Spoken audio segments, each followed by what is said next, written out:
बिस्मिल्लाहिर्रहमानिर्रहीम। अस्सलाम वालेकुम व्यूअर्स, आप देख रहे हैं डाइनिंग। और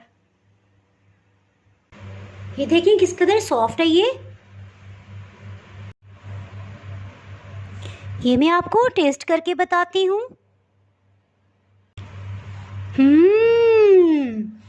बहुत ही मज़ेदार। आज मैं आपसे आटा गूंदे बगैर बेसन की रोटी बनाने की रेसिपी शेयर करूंगी।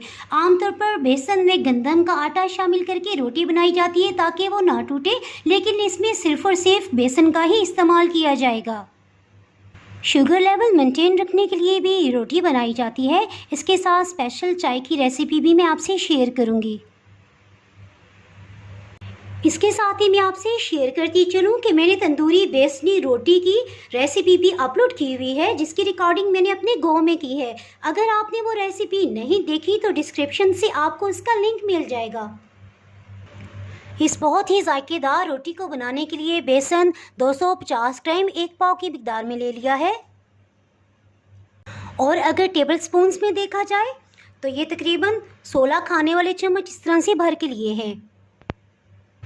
सबसे पहले मसाला जात को शामिल कर देंगे। नमक 1 चाय की चम्मच,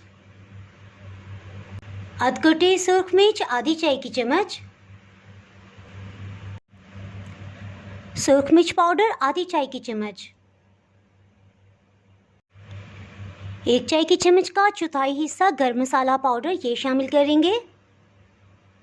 खुश्क धनिया 1 खाने वाला चम्मच, सफ़ेद ज़ीरा आधी चाय की चम्मच, अजवाइन आधी चाय की चम्मच। इसे थोड़ा सा इस तरह से मसल लेंगे। इसे भी शामिल कर देंगे। इससे खुशबू और जायका बहुत ही अच्छा हो जाएगा। इसके साथ ही इसमें जो सब्जियां जाएंगी उन्हें कटिंग कर लेते हैं। इसे साइड पे करते हैं। सबसे पहले एक छोटे साइज़ का प्याज ले लिया, इसका छिलका उतार लिया है। तो 2 हिस्सों में कटिंग कर देंगे। और जिस तरह ऑमलेट के लिए प्याज कटिंग करते हैं इसी तरह से इसको बारीक चॉप कर लेंगे। याद रहे कि इसे हम बड़ा साइज का नहीं कटिंग करेंगे।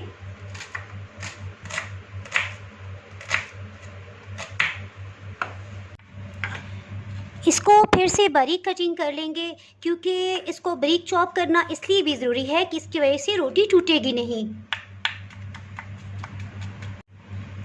चॉप किए हुए प्याज को इसमें शामिल कर देंगे। इसके साथ ही हरी मिर्च को भी कटिंग कर लेंगे। सेंटर से कट लगा लेंगे और फिर से एक सेंटर से एक और कट लगाएंगे ताकि 4 हिस्सों में ये डिवाइड हो जाए और बारीक चॉप हो सके।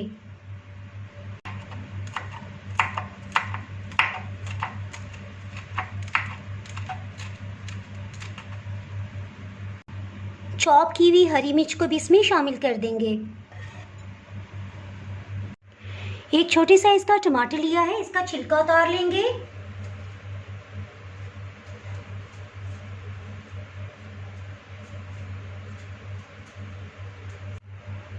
इसे 2 हिस्सों में कटिंग कर लेंगे।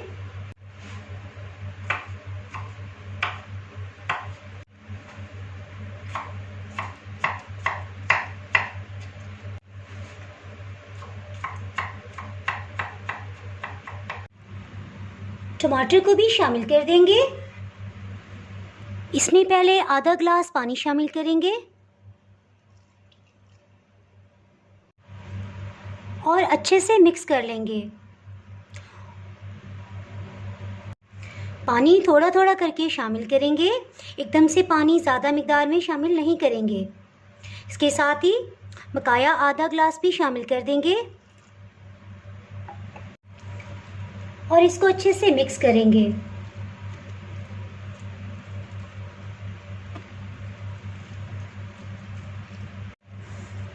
जी मेरा ख्याल ठीक था, तकरीबन 1 गिलास इसमें पानी डाल देना चाहिए था, मैंने थोड़ा सा बचाया था। ये भी इतना गाढ़ा है, सो इसमें हम थोड़ा सा पानी मज़ीद शामिल कर देंगे।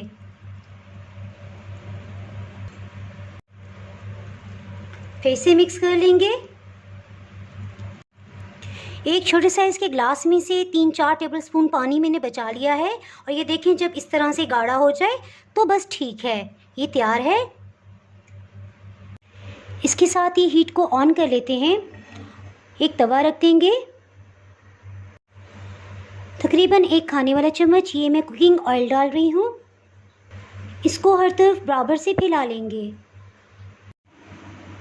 पैन को दरमियानी हीट पे गरम कर लिया था, इसके साथ ही हीट को लो कर लेंगे। बेसन के बैटर को एक दफ़ा अच्छे से मिक्स कर लेंगे और इस तरह से लेंगे और पैन के सेंटर में से डाल देंगे। इसे थोड़ा फैला देंगे।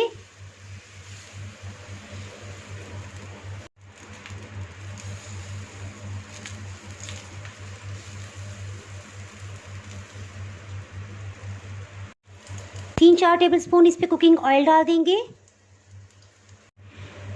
जैसे ही किनारों से ये गोल्डन होने लगेगा इसे टर्न कर लेंगे। एक दफ़ा चारों तरफ से इसे इस तरह से कर लेंगे कि कहीं से चिपका हुआ तो नहीं है। इसके साथ ही इसको एहतियात से टर्न कर लेंगे। चाहे तो एक कपड़े से भी इस तरह से हिलाया जा सकता है। इसे चेक कर लेते हैं। अल्हम्दुलिल्लाह बहुत अच्छे से गोल्डन कलर में ये तैयार हो गई है। इसको प्लेटर में निकाल लेते हैं।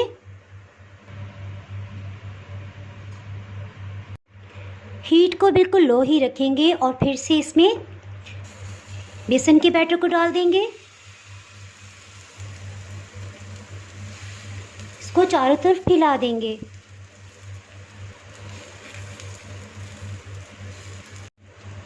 ये आप देख सकते हैं कि ऊपर से इसकी सतह खुश्क होने लग गई है और किनारों पे कुछ कुछ गोल्डन कलर आ रहा है। इसके साथ ही इसे टर्न कर लेंगे।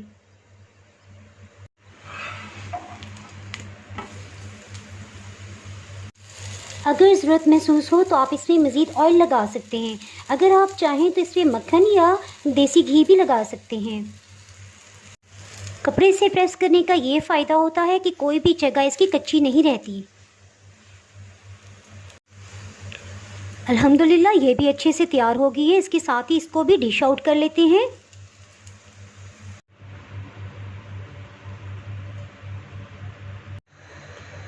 इस बेसन की रोटी के साथ एक स्पेशल चाय बनाई जाती है। एक सब्ज़ इलायची, लौंग और एक दालचीनी का टुकड़ा ये उबलते हुए पानी में शामिल कर देंगे। चाय की पत्ती आधी चाय की चम्मच। और जैसे ही बॉइलिंग पॉइंट पे आएगा इसमें 1 कप दूध शामिल कर देंगे। पानी हाफ कप था। जैसे ही बॉइलिंग पॉइंट पे आएगी इसके साथ ही हीट को बिल्कुल लो कर देंगे और इसको इतना पकाएंगे कि ये 1 कप की मिकदार में रह जाए, यानी कि हाफ कप जो पानी हमने डाला था वो इसमें से खुश्क हो जाए।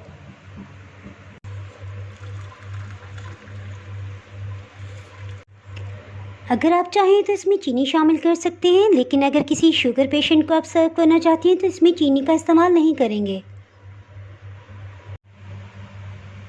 ये देखें किस कदर ये सॉफ्ट है।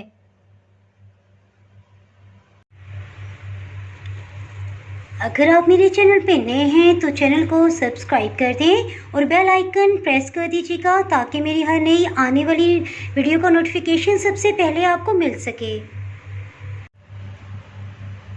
अगर आपको ये रेसिपी पसंद आई है तो लाइक करें और फ्रेंड्स एंड फैमिली के साथ शेयर कीजिएगा। आप इसको ज़रूर ट्राई कीजिएगा और फिर मुझे कमेंट सेक्शन में बताइएगा कि आपसे किस तरह से बनी है। दुआओं में याद रखिएगा। इसके साथ ही मैं आपसे इजाज़त चाहती हूँ। अल्लाह हाफिज़।